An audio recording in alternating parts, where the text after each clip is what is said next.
In today's first impressions video, we're going to be taking a look at Roadcraft, the new game by Focus Entertainment. This has been highly anticipated in the SnowRunner community, and I'm very excited to jump in and show you guys what I think. Bear in mind that I am very new to this sort of game, and if you remember my coverage of Expeditions, I was god-awful then, and I'm sure I'm going to be god-awful now. So, my terrible gameplay aside, what do we think of the game? As always, we'll go through the settings, we'll go through some gameplay, and I will give you my first thoughts and opinions.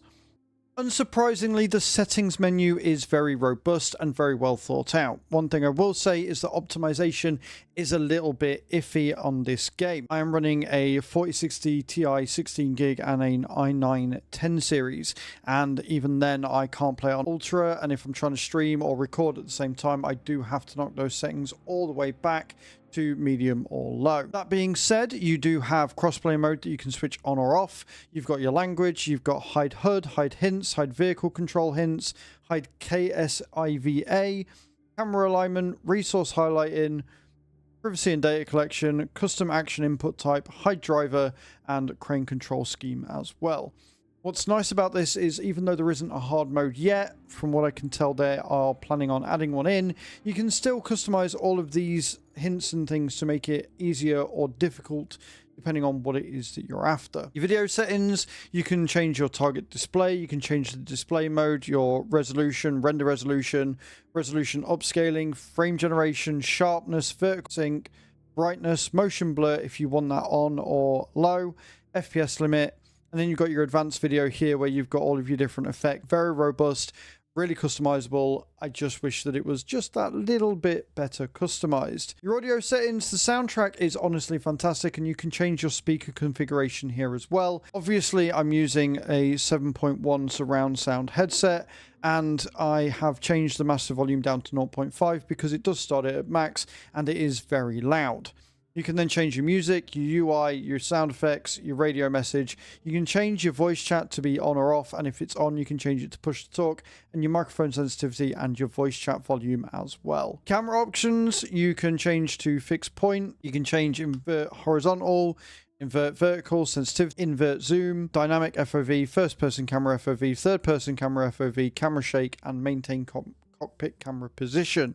These are all really nice accessibility options if you want to just maybe not get seasick when you're in the car. Your controls, you can change all of these on your keypad, and then you've got your controller here, which again you can swap them, but you can't necessarily keybind them how you'd want, and your steering wheel options as well. I believe that you can use sticks with this game, although I haven't tried yet, and I've not tried with my wheel.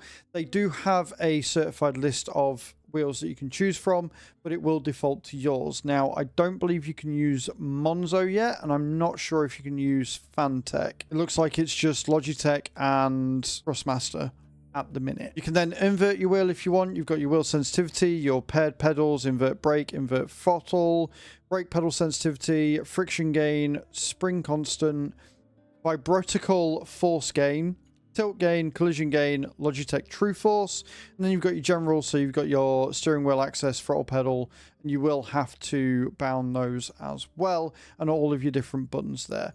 So there is a lot to do in the settings menu. It's very well fleshed out, it's very well thought out, but from the makers of MudRunner and SnowRunner and Expeditions, I would really expect no less.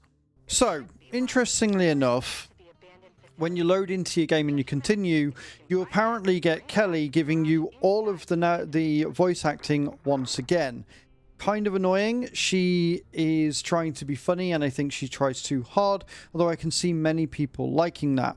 Now, when you're in the game, you have a number of machines that you can use. Once you start playing and you get past the tutorial, which I haven't yet, you will be able to buy your own vehicles, and they will give you much more that you can then do to progress the game and make your own roads and do more. I've been playing for about 2 hours, give or take, and I am still not out the tutorial, but that is due to me being terrible, not the game being bad, and I want to make that perfectly clear. However, after two hours or so, I've pretty much got to grips with the basics now. I've even started loading my truck with steel beams. So if you want to change your vehicle, you press your map button here. You've got your infrastructure, objects and vehicles. You simply choose which one you want to use, and then you can enter the vehicle from there, and you can move it and drive it and do everything that it needs. Once you've changed your vehicle, you can then go to your objectives to see what it is you've got to do. As you can see, all I've got to do is bring the resources from point A to point B. It sounds easy, but you do have to manually load them into the trailer, and that is going to take some skill and some getting used to, which is why I still haven't done it yet. Your infrastructure, this is where you can choose your road routes and you can edit them, you can cancel them and you can change them. You basically have to get materials from point A to point B, and you've got many different ways of doing that. You simply choose a point and then you add to it. You simply press the A button to drop one down. You do have to be aware that weather and other routes that go in and other things that can happen can cause the route to not work, and you will have to go through and fix it. From what I can tell, this happens very regularly once you get into the full game, and that is going to really annoy you. So here, if you look, you can see that we have to dispatch vehicles to make it operational and to make sure that it's still doing the thing that it needs to do. So there are your basics. You have got bridges, which again we haven't unlocked yet. So we are going to jump into the crane, because we still have to move all of these wonderful bits in to make them work, essentially. And why are you not letting me? Because you've got to turn the engine on. Like I say, I'm not good at this game. So you can press your LB and your RB to get different functions. And again, if you can use the joystick, that will make life a lot easier for you. And then you basically have to move. Now, whilst it might seem prudent to maybe lock your car down, it also kind of isn't where this is concerned, because you have to move it to the thing that you're trying to load into, and then you can strap down, etc. It does take some getting used to move the crane and to sort of work out what each different things are. Right. But once you've done that, you can then cycle through the thing that you want to pick up. Now, interestingly enough, earlier when I was doing this, I could not get the multiple attachers to work, so I was having to do it with one. And that is not easy, let me tell you. The game, however, does run very well. It is incredibly pretty considering what it is. It's very gritty, and the mud effects and everything look absolutely fantastic. But it's still very pretty. There's a lot going on with the game that I have a huge amount of time for. The attention to detail from these guys has not gone unnoticed, you know. And then if we just detach that there, I am making a hash of this, and I'm sure you guys can load it much better. I don't know if there's a rotate button, which would obviously make this run so much better. But for now, we're just going to sort of sling it in and hope for the best. And this is the game. It's, from what I've been told from my other creator friends, it's very much SnowRunner light. It is nowhere near as difficult as other of these games, and it does hold your hand a little more, although what I will say is that it doesn't hold your hand a huge amount. You kind of are given very basic instructions on what you've got to do, and then the idea is that you figure it out. You do whatever you feel is necessary to get from point A to point B, to get the trade routes running, and then make everything make sense. You do have to be very careful because the terrain is very unforgiving as well. Right, if we jump into this thing and then look at if we can strap the cargo down, and then we're just going to move to where we need to go. So this is going to take a couple of trips, obviously, because I can't strap things down or load things in a good way. So we're going to make our way. If you look here, we can see the route that we're going to have to take, because we need to make it all the way over there. We're going to have to come down here, probably come down this bit and just make our way down the road and hope for the best. Now, it's not very far, but again, the terrain is less than ideal. Now, you do have some things that can help you with your journey. You can turn your 4x4 on, you can turn your diff lock on, and then you can put it in low gear as well. Now, if you do fall over and you get flipped or get stuck, what they have added in is they have added a recover button, but this will put you at either the start of the map or at the base. From what I can tell, they've made it different to Expeditions, and they've made it so it doesn't actually cost you anything, but if you've got other cars with winches and things, you can then use that to your advantage to go and rescue the car and flip it to save you from recovering.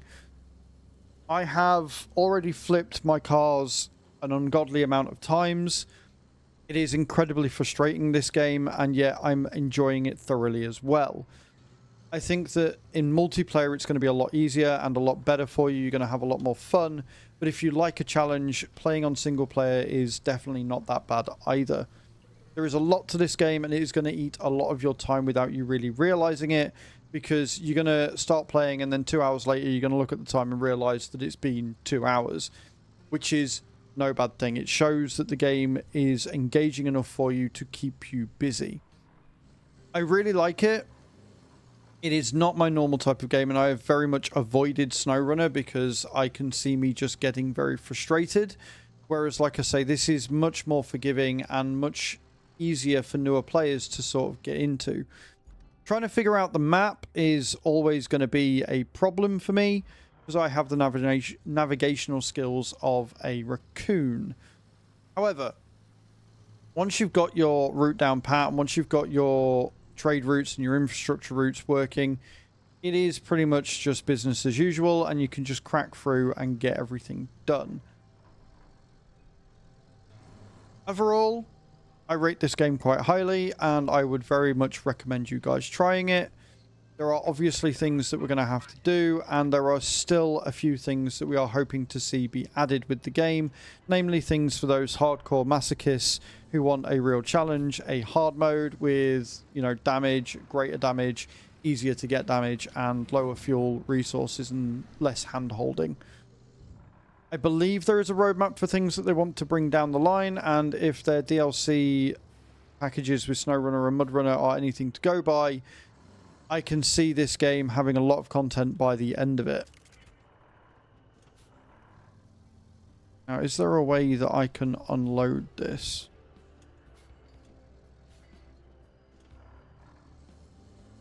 Because I don't know. I don't know whether I can unload this or not. And this is what I mean by the fact that the game doesn't handhold you maybe as much as what it could. Because I don't know whether I need another crane to unload this, or whether there is a way that I can unload this with the machine. I really hope there's a way that I can unload this without needing the crane, otherwise that is going to take forever. And that brings me to the point of where multiplayer is fun, because if that was the case, we could come down, one person driving the crane, one person driving the truck, and you unload the truck with the crane, and then you both drive back together.